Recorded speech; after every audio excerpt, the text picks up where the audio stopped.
नमस्कार साथियों, आज हम 12वीं कक्षा हिंदी विषय के अंतर्गत गद्य खंड का तीसरा पाठ काले मेघा पानी दे, जिसके लेखक हैं धर्मवीर भारती, का संस्मरण प्रस्तुत करने जा रहा हूं। इसके पहले हम लेखक परिचय के बारे में संक्षिप्त जानकारी प्राप्त कर लेते। धर्मवीर भारती का जन्म सन 1926 में इलाहाबाद उत्तर प्रदेश में हुआ और इनकी मृत्यु हुई सन 1997 में। इनकी प्रमुख रचनाएं हैं कनुप्रिया, 7 गीत वर्ष, ठंडा लोहा, बंद गली का आखिरी मकान, सूरज का 7वां घोड़ा, गुनाहों का देवता लोक प्रसिद्ध उपन्यास है, लोकप्रिय उपन्यास है। अंधा युग प्रसिद्ध गीति नाट्य है। पश्यंती, कहानी अनकहानी, मानव मूल्य और साहित्य, ठेले पर हिमालय, इस तरह से इनकी रचनाएं हैं। इनको प्रमुख सम्मान पद्मश्री सम्मान, व्यास सम्मान एवं साहित्य के कई अन्य राष्ट्रीय पुरस्कार प्राप्त हुए हैं। प्रस्तुत कहानी में काले मेघा पानी दे लोक प्रचलित विश्वास और विज्ञान के द्वंद्व का बहुत अच्छा उदाहरण है।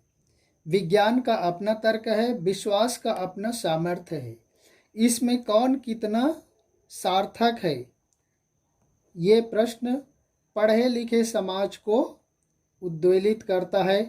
इसी दुविधा असमंजस को लेकर लेखक ने पानी के संदर्भ में प्रस्तुत संस्मरण काले मेघा पानी दे प्रस्तुत किया है।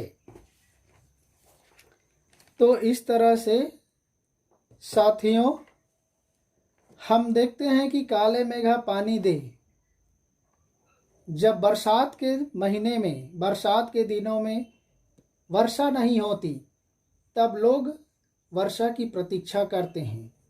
धरती नहीं, धरती के लोगों के मन भी सूखने लगते हैं। यहाँ पर पाए जाने वाले सभी जीव जंतु पानी की आस में लगे रहते हैं।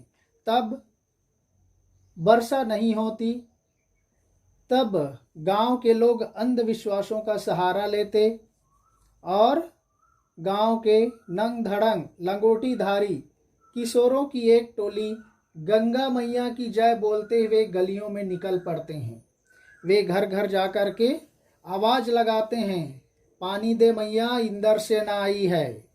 तब घर की महिलाएं होती हैं, अपने 2 मंजिले मकान के बारजे पर, जो ऊपर के छत है, मुंडेर पर चढ़कर खिड़कियों के आगे निकलकर उन पर घड़ा भर भर पर पानी डालते हैं।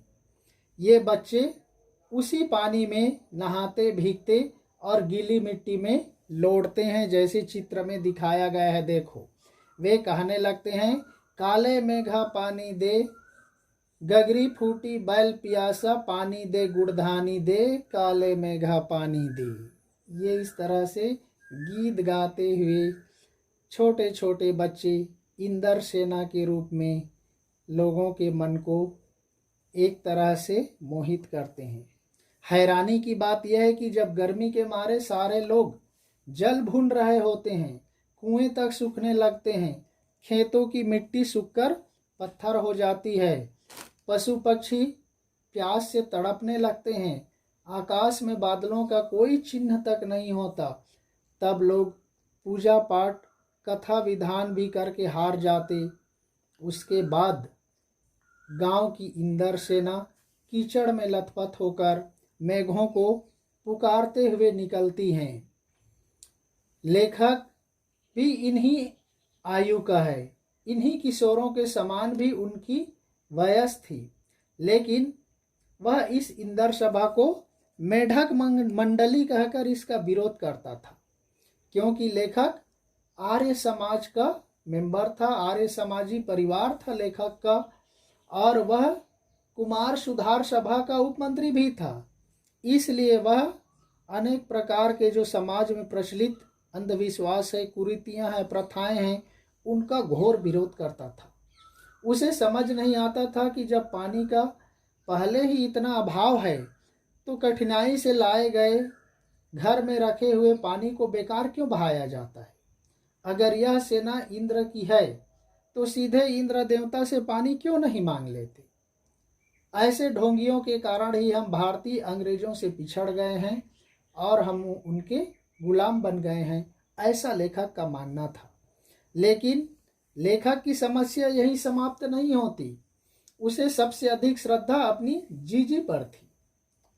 उनकी जीजी इंदर सभा तथा अन्य अंधविश्वासों को बहुत मानती थी, क्योंकि हमारे समाज में सभी चीज़ें वैज्ञानिकता के सहारे ही नहीं चलती। वह कुछ प्रचलित, भले ही लोग अंधविश्वास कहें, लेकिन व्यक्ति का आत्मविश्वास है।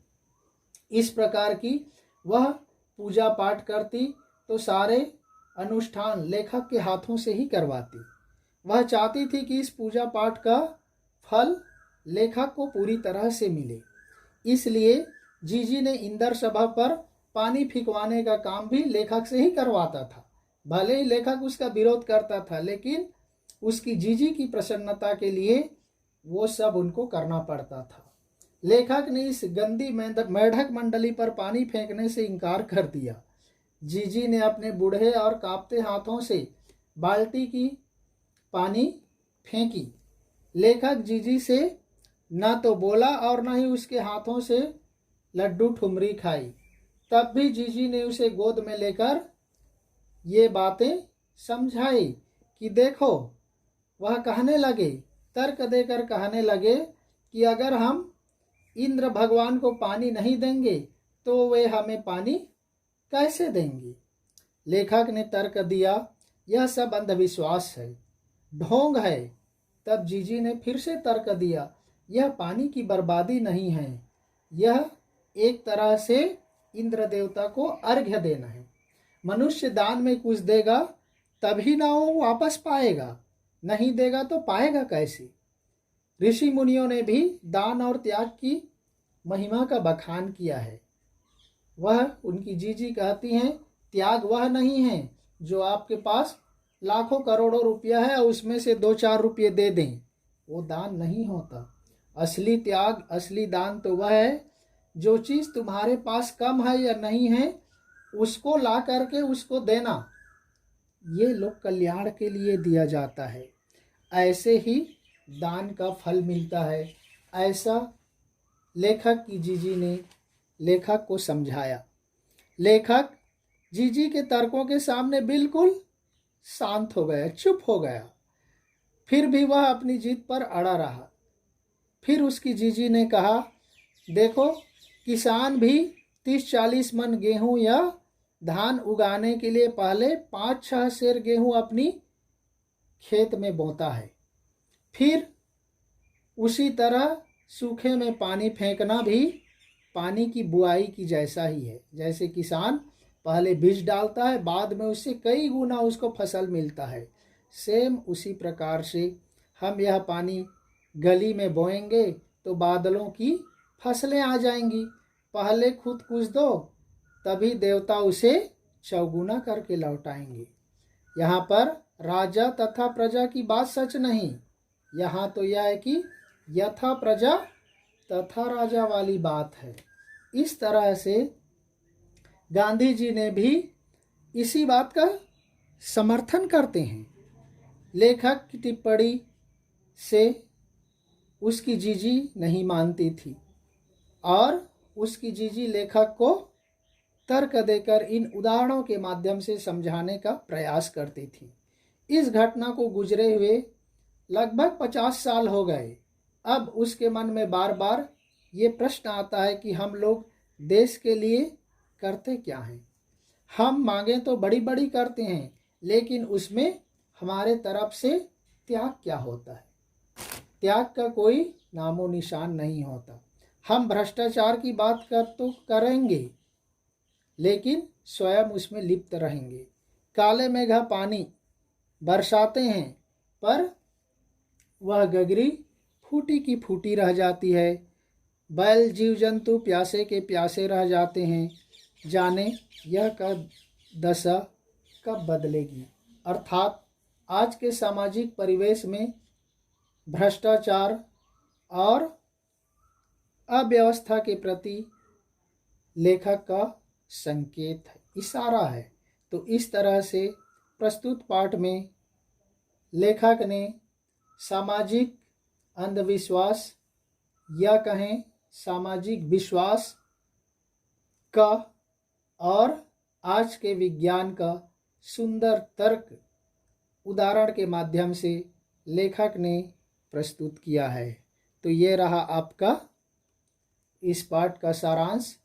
नेक्स्ट में मिलेंगे वीडियो में अगले पाठ के लिए। धन्यवाद।